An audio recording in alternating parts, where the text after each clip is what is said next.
Imagine you've never seen what's on the other side of a hill, not just that hill, any hill. You have no maps. No one who's been there has ever come back to tell you what they found. You don't even have a word for explore. You have a group of people, a fire, a stretch of land you know, and everything outside of that is just unknown. And then one day, something pushes you toward it anyway. That push is one of the most consequential moments in the history of life on this planet. Because when ancient humans finally left Africa, they didn't just move to a new neighborhood. They walked into a world that had never seen anything like them, and they didn't stop walking for 100,000 years. Let's set the scene first, because leaving Africa sounds simple, like a decision someone made on a Tuesday morning. It wasn't. For most of human prehistory, Africa wasn't a cage. It was a continent of enormous variety: savanna, rainforest, coastline, desert, highland plateau. Humans had been evolving there for close to 2 million years. Our earliest ancestors, Homo erectus, were already moving into parts of Asia and Europe over 1 million years ago. So when we talk about the out of Africa event, we're usually talking about something more specific: the migration of anatomically modern humans, Homo sapiens, the people who are directly ancestral to everyone alive today, beginning somewhere around 60,000 to 70,000 years ago.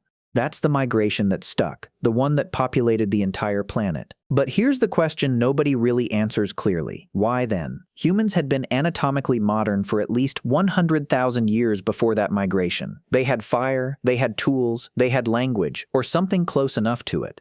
Why did they stay on one continent for so long, and then suddenly, in geological terms almost overnight, spread across the entire Earth? The answer isn't one thing. It's a collision of pressures, each one building on the last. Start with the climate. Africa 70,000 years ago was not the Africa you'd recognize from nature documentaries. It was going through a period of dramatic instability, prolonged droughts that shrank lakes, collapsed forests, and turned reliable food sources into unreliable ones. The Sahara, which had been relatively green during wetter periods, was expanding. Coastlines that had supported dense populations were changing. The landscape that people had built their entire survival knowledge around was becoming something different beneath their feet. Curtis Marion at Arizona State University has spent years excavating Pinnacle Point on the South African coast, a site where humans were living 164,000 years ago. What he found there was a population that had learned to exploit marine resources, shellfish, fish, coastal plants, with a sophistication that suggests they were hanging on at the southern edge of the continent during one of the worst climate periods in recent human history, not thriving.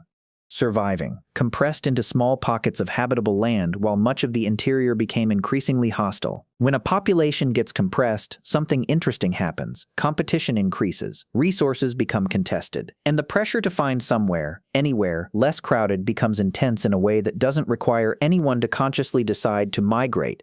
It just means that groups on the edge keep drifting outward, pushed by what's behind them as much as pulled by what might be ahead. But climate alone doesn't explain the timing, and here's where it gets strange. Roughly 74,000 years ago, a supervolcano in what is now Sumatra, Mount Toba, erupted. Not a large eruption, the largest volcanic event in the last 2 million years.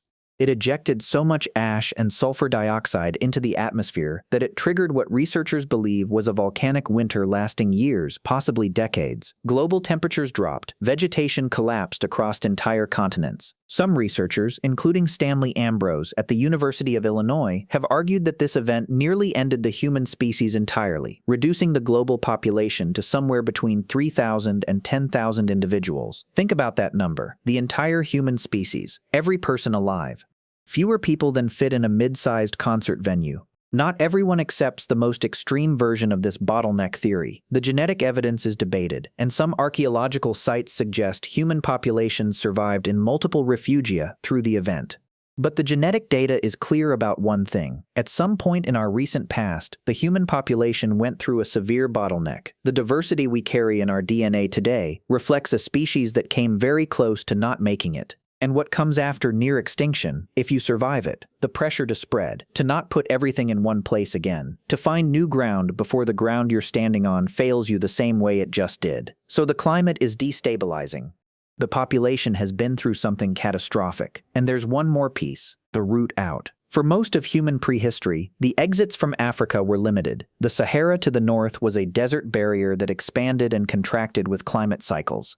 The only reliable corridor in and out of the continent was the northeast, through what is now Ethiopia and Eritrea, across a narrow stretch of water at the southern end of the Red Sea called the Bab-el-Mandeb Strait, into the Arabian Peninsula. At its narrowest point, during periods of lower sea level caused by water-locked-in glaciers, that strait may have been as little as 11 kilometers wide. 11 kilometers. On a clear day, you can see the other side. You can watch birds cross it. You can watch debris float across. And if your group has any watercraft at all, even a basic raft, even hollowed logs lashed together, that crossing is not impossible.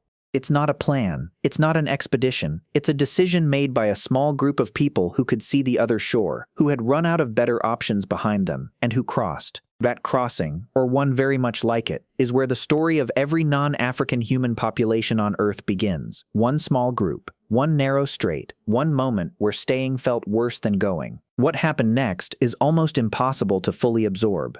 From that initial crossing, humans spread across the Arabian Peninsula, into South Asia, reaching Australia at least 65,000 years ago, which required open water crossings even at lower sea levels, meaning those populations had functional watercraft. They pushed into East Asia, eventually crossing the land bridge into the Americas and reaching the southern tip of South America by at least 15,000 years ago, possibly earlier. They moved into Europe, where they encountered Neanderthals, a separate human species that had been living there for hundreds of thousands of years, and within a few thousand years of contact, the Neanderthals were gone. All of this from one small group. In evolutionary time, it happened almost instantaneously. Researchers like Johannes Krauss at the Max Planck Institute for Evolutionary Anthropology, working with ancient DNA from multiple sites across Eurasia, have traced the genetic signatures of these migration waves with remarkable precision. What the data shows is that every non-African person alive today traces the majority of their ancestry back to a population that left Africa in a remarkably narrow window of time. The entire human colonization of the planet outside Africa descends from what was probably a few hundred to a few thousand individuals at most. The bottleneck didn't just reshape who survived, it shaped who we all became. Here's what I want you to sit with for a moment. The people who made that crossing had no idea what they were doing. They weren't explorers with a mission. They weren't conquerors with a plan.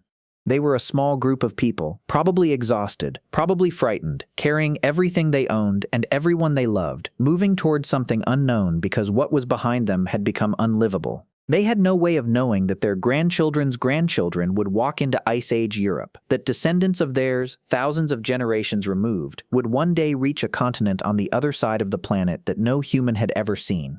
That from their small, terrified crossing of 11 kilometers of open water, the entire human world would eventually emerge. They just crossed, because the other side was there, and staying felt like dying slowly. You've probably never had to make a decision like that. Most people reading this have never had to leave everything behind with no map and no guarantee and no way back. But the thing is, you carry the result of that decision in every cell of your body. The people who stayed behind, who chose the familiar over the unknown, didn't become your ancestors. The ones who crossed did. Whatever it is in humans that looks at an unknown shore and decides to move toward it instead of away from it, that impulse didn't just shape history. It is the reason history exists at all. Thanks for watching, and I'll see you in the next one.